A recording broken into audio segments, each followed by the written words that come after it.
Hello दोस्तों, आज की इस महत्वपूर्ण क्लास में हम लोग स्वर का वर्गीकरण पढ़ रहे हैं।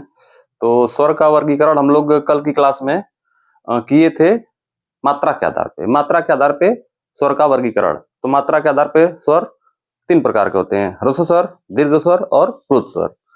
और आज की क्लास में हम लोग देखेंगे कि स्वर का ही वर्गीकरण ओष्ठाकृति के आधार पे। ओष्ठाकृति मतलब ओठ के आधार पे। ओष्ठ ओष्ठ मतलब ओठ, मुख मुख के। तो ओष्ठाकृति के आधार पे हम लोग देखेंगे कि ओष्ठाकृति के आधार पे स्वर का वर्गीकरण कितने प्रकार से किया गया है। और भी स्वर का वर्गीकरण और भी किया गया है। ओष्ठाकृति के आधार पे ये किया गया है, तालु के दृष्टिकोण से किया गया है, और ये एक ओष्ठाकृति हो गई, और एक जीभ की क्रियाशीलता के आधार पे। तो स्वर का वर्गीकरण कई प्रकार से किया गया है। तो आज उस प्रकार के एक प्रकार में हम लोग ओष्ठाकृति के आधार पे देखेंगे कि ओष्ठाकृति के आधार पे स्वर का वर्गीकरण कितने प्रकार से किया गया है। ठीक है दोस्तों, तो देखिए स्वर ओष्ठाकृति के आधार पे स्वर, तो आप लोगों को हम बताइए थे कि स्वर का उच्चारण स्वतंत्र होता है। इनको उच्चारण करने में किसी की सहायता नहीं लिया जाता है। ये स्वतंत्र होते हैं, स्वतंत्र उच्चारित होते हैं, और बिना इनके कोई शब्द का उच्चारण नहीं किया जा सकता। तो आज ओष्ठाकृति के आधार पे हम लोग स्वर का वर्गीकरण करेंगे। ओष्ठाकृति मतलब क्या होता है? ओष्ठाकृति मतलब ओठ, ओठ मतलब मुख।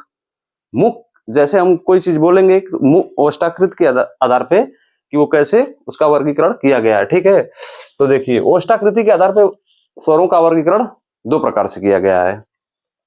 एक देखिए, पहला वृत्ताकार स्वर और दूसरा अवृत्ताकार। वृत्ताकार स्वर क्या होते हैं?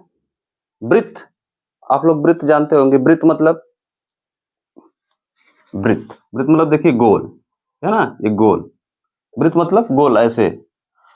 तो जिसको उच्चारण करने में हमारा मुख या ओठ गोल यानी कि वृत्त के आकार का बने, वो होते हैं वृत्ताकार स्वर।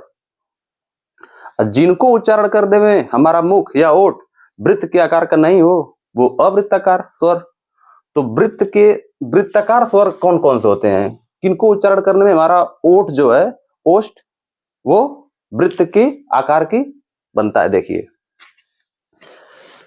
पहले तो देखिए स्वर तो 7 होते हैं, 11 स्वरों की संख्या 11 होती है। ठीक है, 4 ह्रस्व स्वर, 7 दीर्घ स्वर और एक प्लुत स्वर मान लीजिए होता है, वो प्रकार होता है।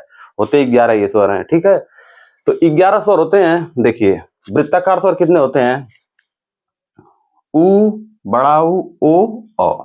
इनकी संख्या देखिए 1, 2, 3 और 4, यानी ये वृत्ताकार स्वर जो हैं वो 4 होते हैं।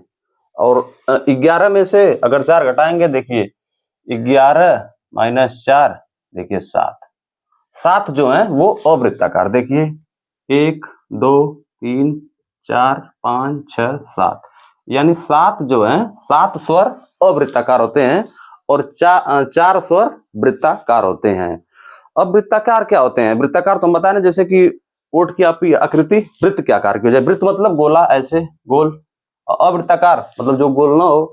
तो देखिए जैसे हम उच्चारण करेंगे, देखिए उ, बड़ा ओ, औ, ये वृत्ताकार हैं। तो कैसे हम पता करेंगे कि हमारे, देखिए उ बोल रहे हैं ना, देखिए हमारा ओठ उ मतलब गोल हो रहा है ना, उ, बड़ा उ, ये भी गोल हुआ। फिर ओ, ये भी गोल हुआ। औ, ये देखिए चारों जो स्वर हैं, इनको उच्चारण करने में हमारा ओठ जो है वो गोल हो रहा है। देखिए उ, बड़ा उ, ओ, औ, चारों में देखिए हमारा गोल चेहरा हो रहा है ना, जो ओठ है वो गोल हो रहा है ना, वृत्ताकार की आकृति के लिए। फिर देखिए अवृत्ताकार स्वर क्या होते हैं? अवृत्ताकार जो वृत्त के आकार का न हो। अब देखिए जैसे हम उच्चारण कर रहे हैं, देखिए पहला अ कर रहे हैं, देखिए गोल नहीं हुआ। देखिए अब जैसे उ कर रहे थे, उ, ये देखिए गोल हुआ। देखिए उ, छोटा उ, बड़ा उ, ओ, औ, इस चारों में देखिए हमारा ओठ गोल हुआ, वृत्त के आकार का हुआ। ठीक है, अब अवृत्ताकार में देखिए अ, आ, छोटी, बड़ी, री, ए, ऐ, इन 7 स्वरों में हमारा ओठ गोल नहीं हुआ, वृत्त के आकार का नहीं हुआ।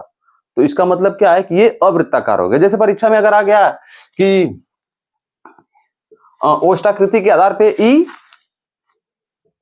कौन सा स्वर है, ओष्टाकृति के आधार पर पूछ लिया कि ई कौन सा है, तो हम लोग देखेंगे ओष्टाकृति मतलब ओट, ओट के हिसाब से ई, तो ई देखिए ई का उच्चारण करेंगे जब ई मतलब देखिए गोल नहीं हुआ ई, तो हम लोग कहेंगे ये अवृत्ताकार है, ये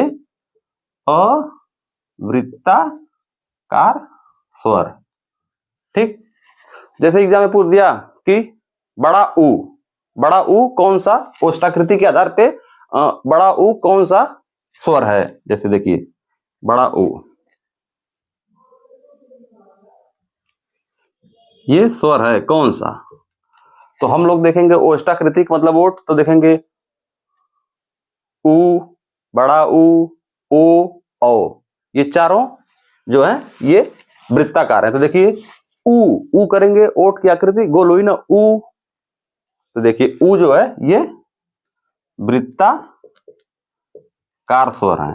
ठीक है, तो इसी के मतलब ऐसे ओष्टाकृत का मतलब ये होता है कि ओट के हिसाब से हम लोग देख लेंगे कि ओष्ट के हिसाब से कि आपकी आकृति पता कर लेंगे, यही इसकी ट्रिक है और कोई भी ट्रिक नहीं है। ऐसे आप अपने ओट को ऐसे प्रैक्टिस करिए कि छोटा ऊ, बड़ा ऊ, ओ, औ, ये चार हो गए वृत्ताकार। इधर ये वृत्ताकार, छोटा ऊ, बड़ा ऊ, ओ, औ, और स्वरों की संख्या 11 होती है, तो ये 4 हो गए, तो बचे कितने 7, तो 7 जो हो गए वो अवृत्ताकार हो गए। अवृत्ताकार जितने सातों हैं सबको उच्चारण करके देख लीजिए, किसी का जो है किसी को उच्चारण करने में मुख, ओट या कृति गोल नहीं होगी। जैसे देखिए देखिए हमारा आप लोग ए ओट देखिए, अ, आ, छोटी, बड़ी, री, ए, ऐ, किसी में गोल नहीं हुआ। और इधर देखिए ऊ, बड़ा ऊ, ओ, औ, यानी ये 4 जो हैं ये वृत्ताकार हो गए और ये 7 अवृत्ताकार हो गए। तो हम लोग यही आज देखेंगे कि यही देखे थे कि आज ओष्टाकृति के आधार पे, कल हम लोग तालु के हिसाब से देख लेंगे, जीभ की क्रियाशीलता के आधार से देख लेंगे, जीभ की क्रियाशीलता के आधार पे स्वरों का वर्गीकरण और तालु के हिसाब से। ठीक है, तो 2 बचा है, बाकी हम लोग कल मात्रा के हिसाब से, मात्रा के आधार पे देख लिए कि मात्रा के आधार पे स्वरों का वर्गीकरण 3 और ये ओष्टाकृति के आधार पे स्वरों का वर्गीकरण 2, और तालु के हिसाब से, तालु के आधार पे स्वरों का वर्गीकरण 4 प्रकार से किया गया है, समृद्ध, अर्धसमृद्ध, विवृद्ध, अर्धविवृद्ध, और फिर यही है। फिर उसके बाद जो है तालु हो गया, और जीभ की क्रियाशीलता के आधार पे अग्र स्वर, मध्य स्वर और पश्च स्वर। जीभ की क्रियाशीलता के आधार पे स्वरों का वर्गीकरण 3 प्रकार से किया गया है, अग्र स्वर, मध्य स्वर और पश्च स्वर। और तालु के हिसाब से 4 किया गया है, समृद्ध, अर्धसमृद्ध, विवृद्ध, अर्धविवृद्ध। ठीक है, तो 2 तो हम पढ़ा दिए हैं, आज ये दूसरा था और 2 बचे हैं, तो स्टेप बाय स्टेप छोटे छोटे क्लास हम पढ़ाएंगे, लेकिन जिसको पढ़ाएंगे बढ़िया से पढ़ाएंगे कि मतलब ज्यादा हमको रटने की जरूरत ना पड़े। ठीक है दोस्तों, तो ठीक है।